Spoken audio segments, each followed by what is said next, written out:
നല്ല അടിച്ച് തിമിർത്ത് പെയ്യുന്ന മഴയും വീട്ടിലിരിക്കുന്ന പഴുത്ത് പൊട്ടാറായ നേന്ത്രപ്പഴവും കൂടെ കണ്ടപ്പോഴാണ് ഇത് വെച്ചിട്ട് വൈകുന്നേരം കഴിക്കാൻ വല്ലതും ഉണ്ടാക്കിയാലോ എന്നൊരു ചിന്ത എന്നിൽ ഉടലെടുത്തത്.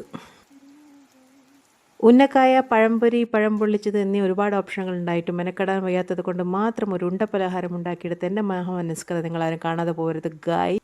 ഷുഗർ കട്ടിങ് എന്ന് ഞാൻ ഇടയ്ക്കിടയ്ക്ക് ഒച്ചത്തിൽ വിളിച്ചു പറഞ്ഞതുകൊണ്ട് വെറും 1.5 സ്പൂണ് പഞ്ചസാര, ചെറിയ സ്പൂൺ പഞ്ചസാര മാത്രമേ ഇട്ടിട്ടുണ്ടായിരുന്നുള്ളൂ. ബാക്കി മധുരം മുഴുവൻ ആ പുഴുങ്ങിയ പഴത്തിൻ്റെ ആയിരുന്നു. പഴവും തേങ്ങ ചിരകിയതും കുറച്ച് 2 സ്പൂണ് ഗോതമ്പ് പൊടിയും എക്സ്പയറി ഡേറ്റിനടുത്തുള്ള ഒരു ബ്രെഡ് ക്രംസും കൂടെ ചേർത്ത് ബോളാക്കിയിട്ട് എണ്ണയിലിട്ടിട്ട് എന്തെണ്ണയാണ് നിങ്ങളങ്ങ് തീരുമാനിച്ചാൽ മതി. എനിക്ക് തോന്നിയ ഒരെണ്ണ ഞാനങ്ങ് എടുത്തിട്ടുണ്ട്. ഞാനുണ്ടാക്കിയിട്ടുണ്ട് പറയാമല്ലോ കേട്ടോ. അപ്പോൾ ഒരു ടേസ്റ്റ് ആയിരുന്നു. എൻ്റെ ഫേഷ്യൽ എക്സ്പ്രഷൻ കാണുമ്പോൾ നിങ്ങൾക്ക് തോന്നും അതിന് വലിയ ടേസ്റ്റൊന്നും ഇല്ലയെന്ന്. പക്ഷേ എനിക്ക് അത്ര എക്സ്പ്രഷൻ ഇടാൻ അറിയുള്ളൂ.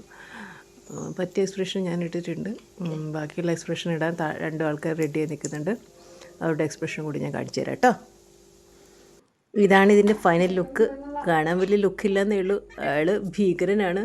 കണ്ടോ, പഴം പോലും കഴിക്കാത്ത പൂച്ച ഇരുന്ന് പഴത്തിൻ്റെ അപ്പം കഴിക്കുന്നു. ഞാൻ ഞെട്ടിത്തെരിച്ചു. ഇതിനെങ്കിലും കൊടുക്കേണ്ടി വരില്ല എന്നുള്ളൊരു മനസ്സമാധാനം ഉണ്ടായിരുന്നു. നോക്കുമ്പോൾ ഇതിൻ്റെ ശല്യവും അപാരമായിരുന്നു.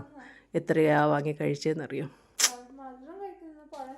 ടീനേജ് എത്തിയതിന് ശേഷം ഞാൻ എന്തുണ്ടാക്കിയാലും കുറ്റം പറയുന്നത് എൻ്റെ മോൾക്ക് വരെ ഇഷ്ടമായി എന്താണ്. എനിക്ക് സന്തോഷമുണ്ടാക്കിയ മറ്റൊരു കാര്യം, ഒരു ഞായറാഴ്ചയെങ്കിലും വായ്ക്ക് രുചിയായിട്ട് എന്തെങ്കിലും കഴിക്കാമെന്ന് വിചാരിച്ചാൽ കണ്ടില്ലേ, തിന്നുന്നിടത്ത് പോലും വായും തുറന്ന് വന്നിരിക്കും.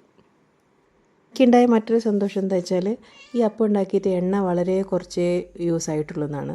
ഞാൻ ആദ്യം എത്ര ഒഴിച്ചോ അത്ര തന്നെ എണ്ണ അവസാനം വരെ ഉണ്ടായിരുന്നു. എണ്ണയുടെ ഗുണമാണോ അപ്പത്തിൻ്റെ ഗുണമാണോ ഒന്നും അറിയില്ല കേട്ടോ. അപ്പോൾ ശരി കേട്ടോ, ഞാൻ ബാക്കിയുള്ള അപ്പം കൂടെ വേഗം പോയി കഴിക്കട്ടെ, അല്ലേ അത് തീർന്നു. ബൈ, ഷിയോ.